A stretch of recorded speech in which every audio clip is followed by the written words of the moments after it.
بسم الله الرحمن الرحیم ګرانو ملګرو تاسو ته په لرن انګلیش ان پښتو چینل کې په خیراله او ستړي مشوم ملګرو په نننی کلاس کې به تاسو ته پریپوزیشنز د کوم یعنی کوم نه چرته یو کس ته پوښتنه کې چې پریپوزیشن څه ته وي نو ان شاء الله کو چرته تاسو دا ویډیو وکټله تاسو به ورته په خسته طریقې سره د پریپوزیشن ایکسپلینیشن کول شي کو هغه په پیپر کې او کو هغه اورلی مطلب یعنی کو په خلو ورته تاسو وای کو په لیکلو ورته وای نو ان شاء الله تاسو ته په پریپوزیشن کې هیڅ قسمه مسله هم نه راځي چې خپل نننې کلاس شروع کو د پریپوزیشن ډیفینیشن موږ سره اساده کو چرته تاسو نه تاسو کو چې پریپوزیشن ډیفینیشن ماته کدا ماته ډیفاین کا نو تاسو به ورته وای ا پریپوزیشن از ا ورډ which show the position of a noun or pronoun پریپوزیشن چې کومه ده دا موږ سره هغه لفظ دی هغه لغت دی چې دا موږ ته د ناون یا د پروناون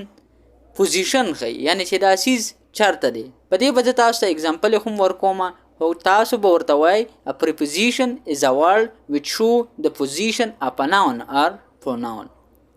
یعنی پریپوزیشن دا موږ سره هغه ورډ دی چې دا به موږ ته یو سیز پوزیشن ښیي د ناون یا د پروناون به موږ ته پوزیشن ښیي یعنی ښکته دی بره دی دننه دی د پاسه دی لاندې دی یعنی که په کم ډایرکشن کې دی نو دا ټول موږ ته به پوزیشن ښیي یعنی موږ ته به یو سیز بالکل ایکسپلین کوي چې دا سیز په کم ځای کې دی کم پوزیشن باندې دی په دې باندې زه تاسو ته اوس یو څو اگزامپل ورکوم د پریپوزیشن چې کومه دی موږ سره اته قسمونه دي دا ټول به تاسو ته په اسانه طریقې سره ایکسپلین کوم پریپوزیشن چې موږ سره کم پهلنی قسم راسره هغه د ټایم پریپوزیشن یعنی دا به موږ ته یو وخت ښیي I will meet you at 3 PM یعنی زه به تا سره په 3 بجې ملاویږم کوم موږ چرته یو کس ته وایو چې زه به تا سره په 3 بجې ملاویږم نو په انګلیش کې به ورته وایي I will meet you at 3 PM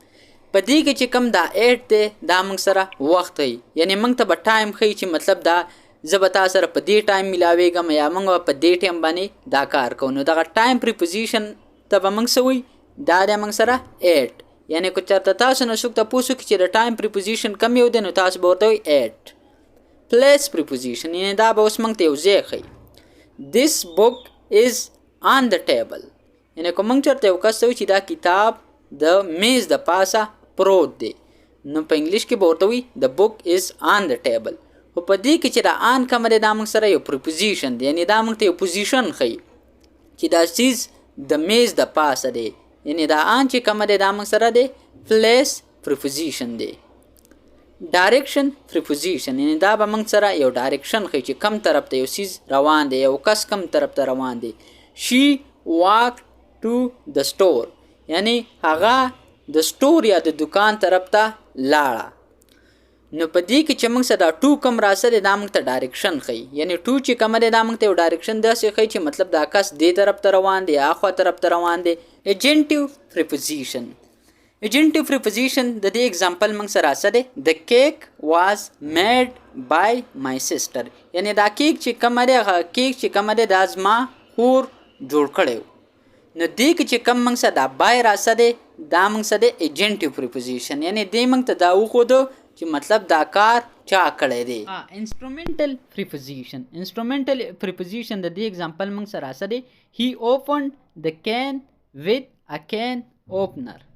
یعنی هغه چې کومه دی کلاو کو کین چې کومه دی دا موږ سره د پیپسي یا دغه چې کومه هغه لوټه شانتي هغې ته موږ په انګلیش کې کین وایي وذ ا کین اوپنر هغه چې کومه دی کین کلاو کو with a can opener یعنی can opener چې کومه دی تاسو سره به یو سیز درسئ چې په هغې باندې can تاسو کلاوهی نو په دې کې چې کومه دی دا with a دا موږ سره د انسټرومنټل پریپوزیشن manner preposition example موږ سره سره he solved the problem with ease یعنی هغه چې کومه ده هغه مسله په اسانه طریقې سره حل کړه نو دا ایس چې کومه دی دا موږ ته دلته دی مینر پریپوزیشن یعنی دا موږ ته یو اخلاق ښیي یا مطلب یو اخلاق مینر چې کومه دی بس موږ څه سمپل اخلاق ورته وایي نو چې د دې اگزامپل دا دی he solved the problem with ease یعنی هغه چې کومه دی دا مسله دی په اسانه طریقې سره حل کړه نو په دې کې ایس چې کومه دی دا دی موږ سره مینر پریپوزیشن possessive preposition the car belongs to John په دې کې چې کوم دا ټو دی دا موږ سره دی possessive preposition یعنی موږ ته دا وښوده چې مطلب دا کار یعنی دا موټر د چا دی یعنی د کار belong to John یعنی دا موټر چې کومه دی دا د جان دی اخیرنی چې کوم موږ سره سره پرپز پریپوزیشن. پرپز پریپوزیشن د دې اگزامپل موږ سره سره she bought the dress for the party. یعنی هغه چې کوم دی کپړې واغېستلې د پارټۍ دپاره یا د پروګرام دپاره. نو په دې کې چې موږ سره کم پار را سره دا پرپز پریپوزیشن دی. یعنی دا موږ ته دا ښیي چې مطلب دا کار د څه دپاره وکړو، یعنی څه مقصد دپاره وکړو. یعنی دې چې کومې دا کپړې واغېستې دا د څه مقصد دپاره واغېستې. پار د پارټي یعنی دا پار چې کومه دی دا موږ سره پرپز پریپوزیشن دی. یعنی پرپز پریپوزیشن داسې دی چې موږ ته دا وښوده چې مطلب دی دا کار یا دا سیز څه دپاره وکړو، څه مقصد دپاره وکړو.